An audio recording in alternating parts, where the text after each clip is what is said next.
Hi everybody, it's Laura with Jot and Total Vintage Typewriters, and we're going to do a tutorial video for an Electra 110. I haven't done one of these in a long time, so I think it's just time for another one. So this is one that we've repainted. So this is not a standard color that came in the Electra 110. Rob did a really good job of repainting this. It looks really good. This is the front. So this is either like a late 60s or an early 70s. I'm not sure. On these Smith Corona Electrics, a lot of times there isn't a specific date, only kind of a decade that we can narrow it down to. Because there's just not, you can find the serial number, but it's not going to tell you. The database just doesn't have specific information on these. Okay, so this is a tutorial video. I'm just going to give you a rundown of how to use a Smith Corona Electra 110. If you're familiar with the series, there's the 100 series in Electra and there's the 200 series in Electra. You've got the 110, the 210, the 120, and the 220. And what the difference is, so the 100 series has a manual return, has this return handle. The 200 series is not a return handle. There's a power return button that's right here. And then the 110 means a 10-inch carriage, and it's 10 inches here. And then the 120 is a 12-inch carriage, so it's the extended carriage, which I always recommend for like crafters, only because I'm a crafter too, but I love those extended carriages because sometimes I just have a big sheet of paper I want to shove in there and type something on. This particular, when they're in really good condition, the Electra series are one of my favorite electric models outside of the 5TE series from the late 50s. And the reason I like those is because they have the flat keys and they look like the mid-century modern. They've got that 50s body style. Those are my absolute favorite electrics, but they're a lot more expensive.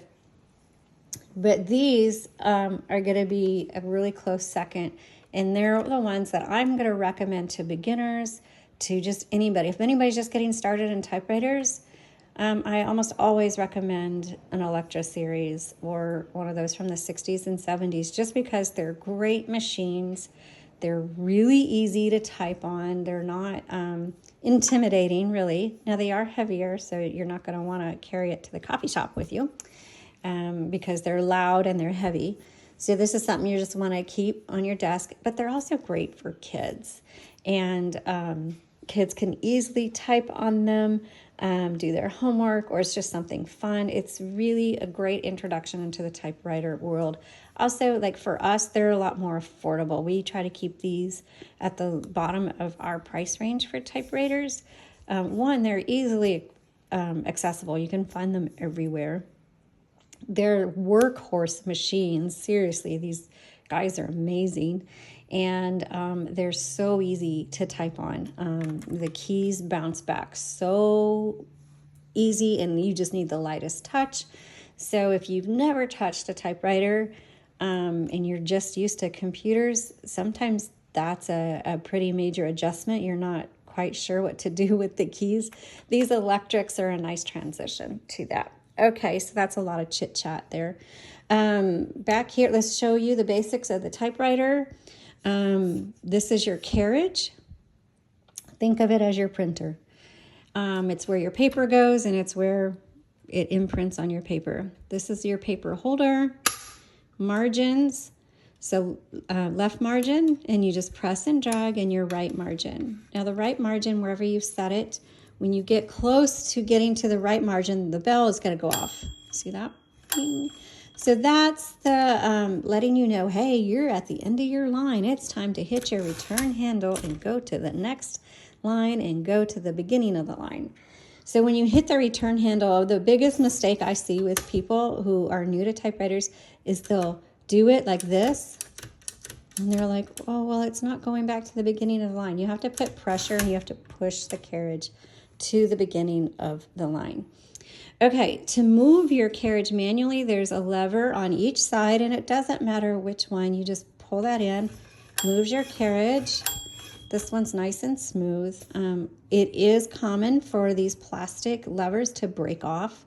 So if yours is broken off, just find like a dowel or a wooden pencil. We've seen pin caps, we've seen plastic spoons, and there's a piece of metal sticking up. Just put something that's kind of firm that you can create some leverage, and that way you can move your carriage.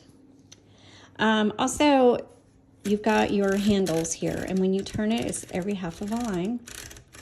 And then on the left side there, this handle looks a little bit different than this one. There's something sticking out, and that's a little button, and it's for like variable spacing. So when you're turning this and you want to line it up, let's say you have lined paper you want to put in.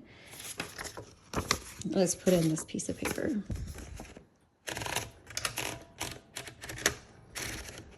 And mine's a dot grid, but I want to line it up with the dots, and it's pretty close actually. But let's say it's not, and I want to line it up a little bit better. I just press that little button in, line it up exactly where I want it, and voila. Okay.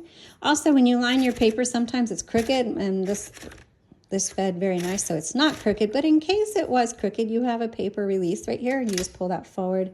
You can adjust your paper, make sure it's nice and even, and then re-engage it.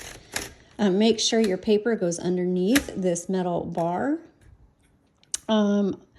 Also, right here, you'll see a 1, 2, and 3. When you hit your return handle, it's going to advance. I have it on 1, so it's going to advance 1 line. You can do double line or triple line, however you want to do it. All right, so let's take a look under the hood. But before we do that, I'm going to move that carriage all the way to the left because I don't want to scratch this beautiful paint. And this handle right here hangs right over that cover. So always move your carriage to the left before opening your typewriter. So you just pull slightly forward. That opens up the cover for your typewriter. And inside you'll see your ribbon, your typing basket, your type bars there. This whole area is called an escapement. This takes a universal ribbon. They're easily found everywhere, including our website at jotandtittletypewriters.com. We put in a 2-color because this typewriter can use a 2-color, and the standard is black and red. Black is on top, red is on bottom. And they just pull out like that.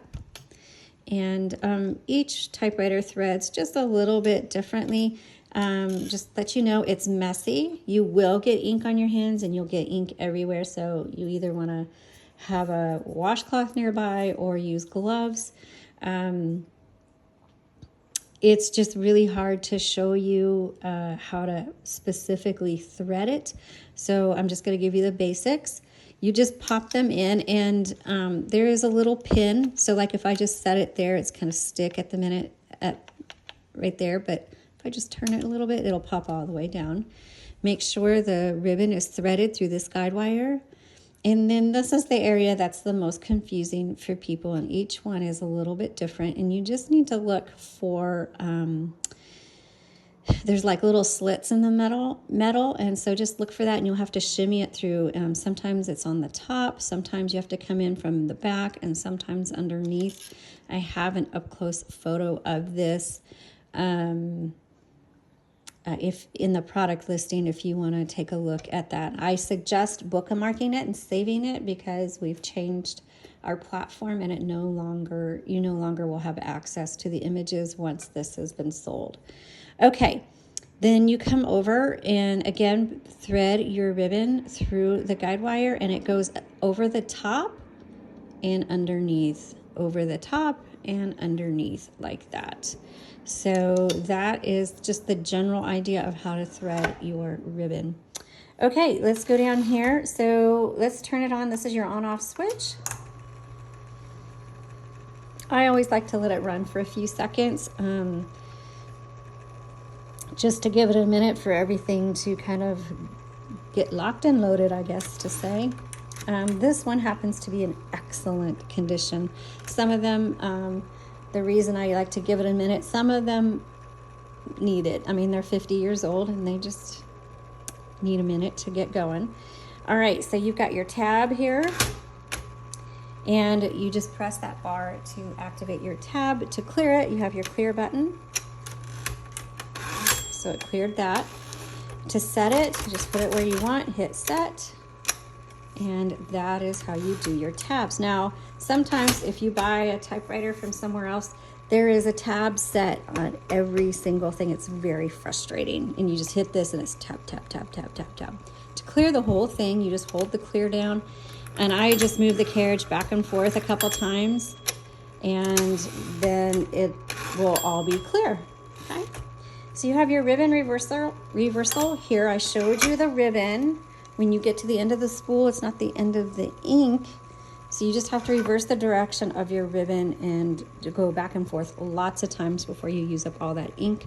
Some ribbons come with a grommet, which trigger an auto reverse, and those are great, but not all ribbons have that. So just be aware of that.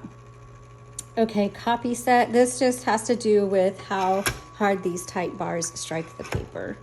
All right, you have backspace here. Backspace does not erase. It's not a delete button. It just backspaces. And when you make a mistake, you just X through it, line through it, whatever you want to do, type over it. You just go with the flow on mistakes with typewriters because you will make them. All right, and then margin release we'll look at here in a second. We've got our regular space, power space, and then there are 3 keys on the electric typewriters that have an auto repeat when you hold them down, and they're the dash, the X, and the period. You've got your shift and your shift lock here. This types in lowercase and numbers with the shift or the lock. Then it's uppercase and symbols. Also, this one is black because that means it's interchangeable. Now, we don't have them, but sometimes you can find them on eBay. Let's see if I can pull that out. I don't want to mess it up because it's electric and it's hooked up to a motor, but there is a head on that type bar that can pop off, and you can change out the symbols or whatever you want there. Okay, so I'm just going to type a little bit and show you the margin release.